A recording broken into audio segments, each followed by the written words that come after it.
देखिए ये नक्शा है।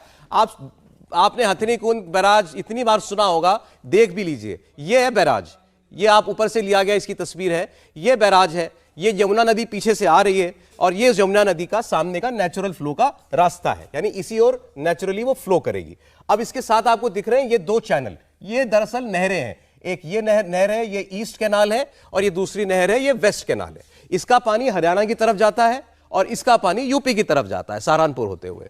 अब आरोप यह लगाया जा रहा है कि दिल्ली में 5 दिन से बारिश नहीं हुई और ऊपर पहाड़ों में बारिश अगर हो भी रही थी, जिसकी वजह से इस बैराज के पीछे पानी बढ़ रहा था लगातार, तो कुछ पानी इन नहरों में भी डाइवर्ट करते साइड में, और उसके बाद सामने कम पानी आता जरूर, और पिछले साल की तुलना में ज्यादा भी आता, लेकिन नुकसान दिल्ली में कम होता। मुझे बताइए सर, क्या इसमें सच्चाई है? ये मैंने बात कल या परसों यही बात मैंने उठाया था, क्योंकि एक्चुअल डेटा मुझे पता नहीं है यहाँ का लॉग क्या है, लेकिन मैंने बोलना चाहूँगा यहाँ 2 तरीका है।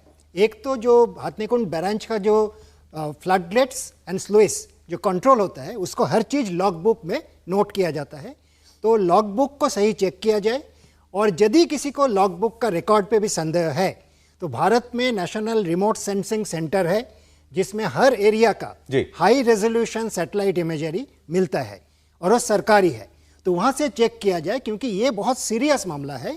पूरी दिल्ली का, अपने दिल्ली सिर्फ एक सरकार का नहीं है, दिल्ली भारत का राजधानी है। वहाँ जब ये स्थिति पैदा हो रहा है, जिसको संदेह हो रहा है कि इस ढंग से उसका पीछे कोई साजिश है कि नहीं है, ये चेक करने का तरीका है। लेकिन ये बात सही है, यदि पानी को डिस्ट्रीब्यूट किया जाए, तो ये बात मैं बिल्कुल मानता नहीं हूं जो बीजेपी के प्रवक्ता पहले बताया, कोई फर्क नहीं पड़ता। फर्क पड़ता है यदि 70-80 हजार क्यूसेक भी भाग कर दिया जाए, 3 lakh 3.25 lakh cusec maximum flow था। सर, हमने कुछ एक्सपर्ट से पूछा, हमें जो ये बात पता चली, वो उनका एक कहना था 70,000 क्यूसेक तक अगर पानी होता है इस बैराज के पीछे, तो हम साइड में डाल देते हैं, साइड में डिस्ट्रीब्यूट कर देते हैं। उसके ऊपर अगर पानी आया तो कोई हमारे पास विकल्प नहीं है, पानी को सामने ही जाना पड़ेगा। आप समझा नहीं, मैं बोल रहा हूं 70,000 क्यूसेक पानी यदि साइड तक डिस्ट्रीब्यूट करे दोनों में जी, तो आपको जो मेन चैनल में पानी आएगा वो थोड़ा कम हो जाएगा। मतलब 3 लाख 3.25 लाख के जगह वो 2,25,000, 30,000, 40,000 क्यूसेक होगा। सर, बतौर एमसीडी चेयरमैन आपने कई बार ये परिस्थितियां देखी होंगी। अब बताइए किसकी जिम्मेदारी बनती है इसमें, केंद्र की कि दिल्ली की सरकार की? देखिए, 2 बातें हैं। जैसे तो आतिशी जी ने भी एक डाउट क्रिएट किया, पर ये उन्होंने कहा कि हम पुख्ता नहीं आरोप नहीं लगा रहे, हमारे को ये लगता है कि ऐसा है और उसकी जांच होनी चाहिए। ठीक है, इसका अर्थ ये है कि वो भी बहुत श्योर इसलिए नहीं है कि ये चीज़ें डिस्ट्रीब्यूशन तब होती है जब कोई प्रोसेस होता है। नेचुरल फ्लो में, अब नदी भी है, नेचुरल फ्लो में जब जाएगी तो वो अपनी जो उसकी रास्ता है वो उसी को वो लेती है, फॉलो करेगी।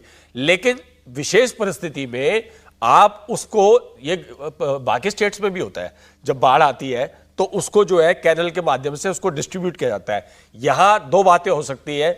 ये बात अभी आतिशी जी ने जो बात बोली वो सही बात बोली, उनकी बात बिल्कुल एक जेन्युइन तरीके से रखी गई, लेकिन जिस तरीके से संजय सिंह ने सीधा ही नरेंद्र मोदी को बोल दिया, मतलब आपकी तो मिनिस्टर कह रही है कि जांच होनी चाहिए, हमें डाउट है, लेकिन वो तो फायर सीधा प्रधानमंत्री पे कर देते हैं, जैसे प्रधानमंत्री आदेश दे रहे।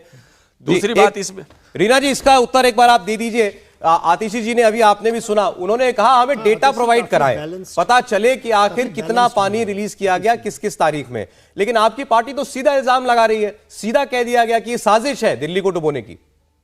सौरभ जी, बहुत बढ़िया सवाल पूछा आपने। डेटा मैं लेके आई हूं, और ये डेटा पब्लिक डोमेन में है। 9 तारीख से 12 तारीख तक हरियाणा और यूपी की तरफ बिल्कुल पानी नहीं छोड़ा गया। आपके पैनल पे जो लोग मौजूद हैं वो जाके ऑनलाइन देख सकते हैं, ये सारा डेटा पब्लिक डोमेन में है। तो ये जो, और हम जैसे देख रहे हैं, जो जलवायु परिवर्तन जैसे जैसे हो रहा है, क्लाइमेट चेंज जैसे जैसे हो रहा है, एक्सट्रीम वेदर इवेंट्स होंगी, पूरी दुनिया में हो रही हैं। ये एक्सट्रीम वेदर इवेंट है कि एकदम से बहुत सारी बारिश होगी।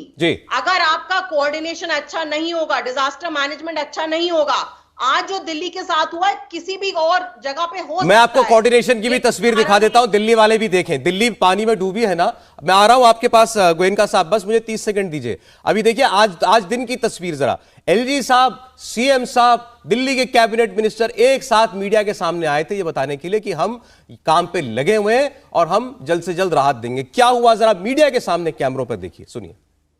मिलकर काम ये एक अनप्रेसिडेंटेड सिचुएशन है और जिसको हम लोग हैंडल कर लेंगे और सभी जो हैं इस पर मिलकर काम कर रहे हैं। सर एक निवेदन है छोटा सा।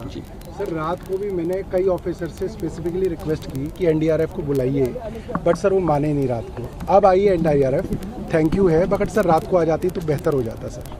अश्विनी जी को मैंने कहा, ग्रुप पे लिखा, सीएस साहब भी थे उस पर सर, थोड़ी सी मदद हो जाती सर। मैं सौरभ जी ये कहना चाहूँगा कि ये समय नहीं है कि हम किसी के ऊपर ब्लेम करें या कुछ और टिप्पणी करें। इस वक्त हमें एज ए टीम वर्क करने की ज़रूरत है। कहने के लिए मैं भी बहुत सारी चीज़ें कह सकता हूँ, लेकिन उसकी ज़रूरत नहीं है। हमें इस वक्त ये देखना है कि हमारे लोगों को कोई तकलीफ नहीं हो और जो प्रॉब्लम हमारे सामने है हम उसको सॉल्व करें। ये सारी चीज़ें बात को हो सकती हैं, हमें इतना समझना चाहिए। इंडिया टीवी हर वक्त हर जगह डाउनलोड करने के लिए सर्च करें India TV news Google play store या ऐप स्टोर पर।